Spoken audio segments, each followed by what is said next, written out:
그 소연의 성격에 따라서 굉장히 다른 반응이 나오겠죠. 굉장히 상처받아서 움츠러드는 아이일 수도 있고, 또 반면에 알겠습니다. 엄마가 부끄럽지 내가 부끄럽나? 하면서 막 말랑말랑 이렇게.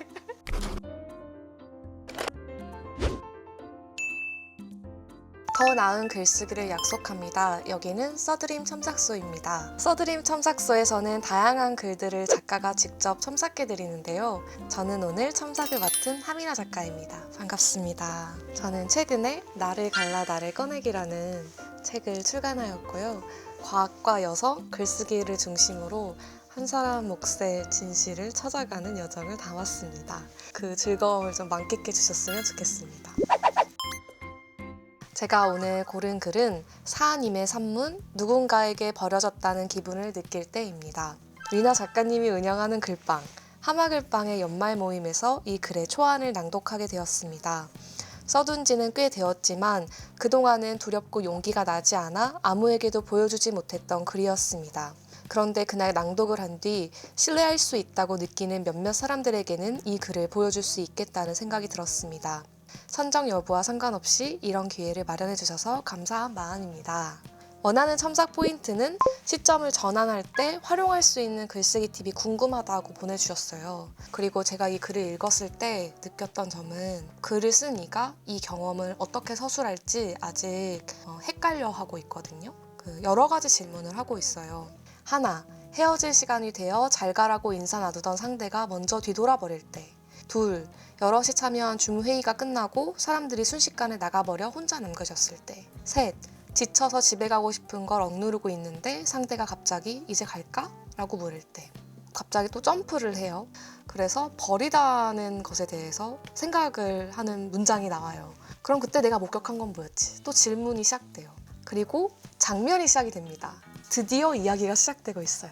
혼란과 질문, 그리고 내가 일상에서 어떤 경험을 하고서 내가 왜 이렇게 느끼지? 질문하다가 어떤 기억을 회고하기 시작한단 말이에요. 그래서 그 기억 속 장면을 글로 담기 시작하고 있어요.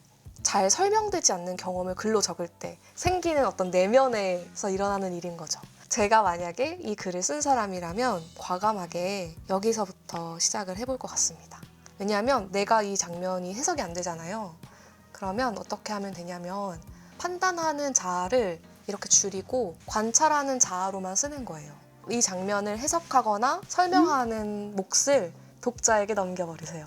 독자의 얘기를 들으면서 내가 이 기억을 다시 해석할 수 있거든요. 우리가 할 일은 그래서 장면으로 보여주기만 하는 거예요. 사님이 이 글을 보내주실 때 글 속의 관찰자인 나와 과거의 나, 그리고 엄마를 분리해서 쓰고 싶으시다고 하셨어요. 그러면 제가 이렇게 정해볼게요. 글 속의 관찰자인 나를 이 글의 서술자로 우리가 만듭시다. 저는 임의로 소현이라는 이름을 붙여볼게요. 그리고 엄마는 엄마로만 두겠습니다. 늦은 밤 종종 그 여자의 엄마는, 소현의 엄마는 외진 곳에 위치한 고아원으로 향했다 라고 쓰겠습니다. 보송한 회색 의자가 달린 뒷좌석에 얼굴이 축축한 소현을 태우고. 이 앞과 뒤에 또 점프가 있죠? 그러니까 제가 조금 부연을 임의로 좀 해볼게요. 비슷한 일이 반복해서 일어났다. 그로부터 20년도 더 지난 지금 그 여자애는 자신이 그때 도대체 무슨 잘못을 저질렀는지 기억하지 못하지만 그날 밤 서늘한 밤 공기 속에서 자신의 새하얀 정수리를 내려다보던 거대한 플라타너스 나무의 시선을 기억한다. 이것도 참 너무 좋고 핵심적인 문장 같아요. 그러니까 우리가 이해되지 않는 경험을 할 때 어떤 서사는 기억하지 못해도 어떤 이미지나 장면들은 기억이 나거든요. 그러면 그대로 쓰는 거예요.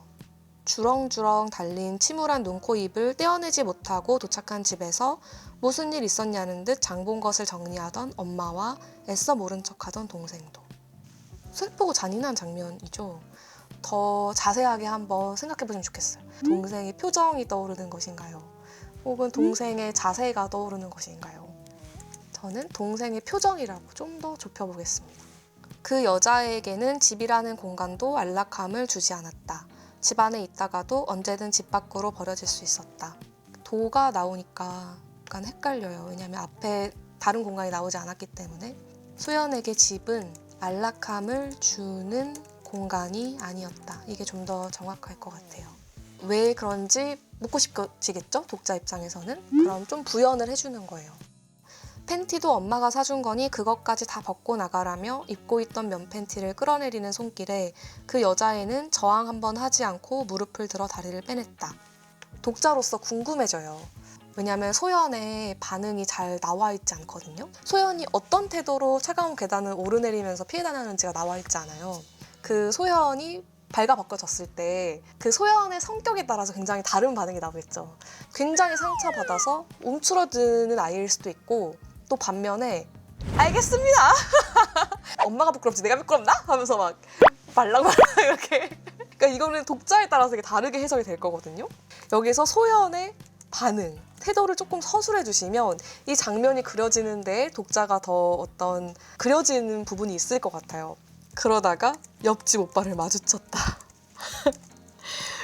여기서도 소연의 반응이 더 나올 수 있겠죠. 소연이 너무 수치스러워하면서 팬티만은 사수했어야 됐는데 라고 얘기할 수도 있고, 약간 엉뚱하게 아차차 이럴 수도 있어요. 팬티만은 지킬걸? 이러면서 소연의 그 성격을 보여줄 수 있는 태도를 조금 서술해줬으면 좋겠어요. 어떤 몸짓으로, 어떤 표정으로 했는지.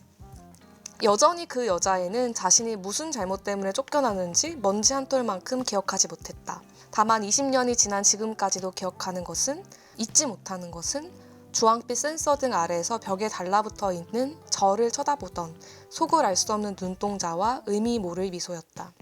이 문장이 조금 헷갈려요, 사실. 누가 쳐다보고 있는지 나와 있지 않기 때문에. 근데 벽에 달라붙어 있던 건 소연이 확실한 것 같아요.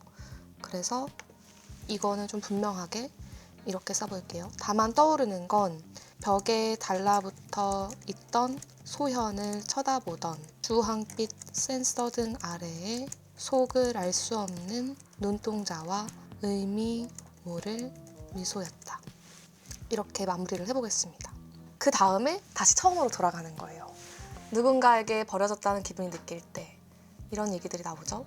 성장한 소현도 관찰자로서 써보는 거죠. 사님이랑 저랑 합작품이라고 생각하고 제가 그냥 마음대로 써볼게요. 한참 시간이 흐른 뒤에도, 그러니까 소현이 더 이상 아이가 아니게 되었을 때도 소현은 종종 누군가에게 버려졌다는 기분을 느꼈다.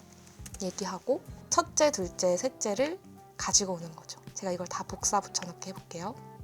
제가 글쓰기에서 제일 사랑하는 지점은 우리가 일상을 살아갈 때는 되게 여러 개의 자아가 동시에 굴러가잖아요. 저처럼 지금 이것을 쓰는 제가 있고 쓰는 저를 기억하는 제가 있겠죠. 그리고 나중에 그것을 화면으로 보면 그걸 관찰하는 제가 있을 텐데, 그런 여러 개의 나를 분리시켜서 각자의 역할을 준 채로 글쓰기를 해볼 수 있는 거예요. 내가 원하는 것에 따라서 조절하면 돼요. 얼마큼 이 이야기를 가까이 쓰고 싶은지 아니면 좀 거리를 두고 쓰고 싶은지. 그래서 사님께서 저에게 첨삭을 부탁하셨을 때는 쓰는 나와 경험한 나를 분리해서 쓰고 싶다고 하셨으니까 제가 분리해서 소연이라는 인물로 가상의 인물을 만들어서 한번 적어봤습니다. 첨삭 전문이 궁금하시다면 교보문고 캐스팅 페이지에 자세하게 나와 있으니까요.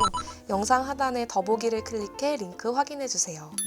오늘 영상을 보시고 나도 첨삭받고 싶다, 글쓰기가 어렵다는 생각이 드셨다면 써드림 첨삭소로 글을 보내주세요. 써드림 첨삭소는 언제나 열려 있습니다. 다음엔 또 다른 작가님께서 나와주실 예정이니까요. 계속 기대해 주시길 바라겠습니다. 감사합니다.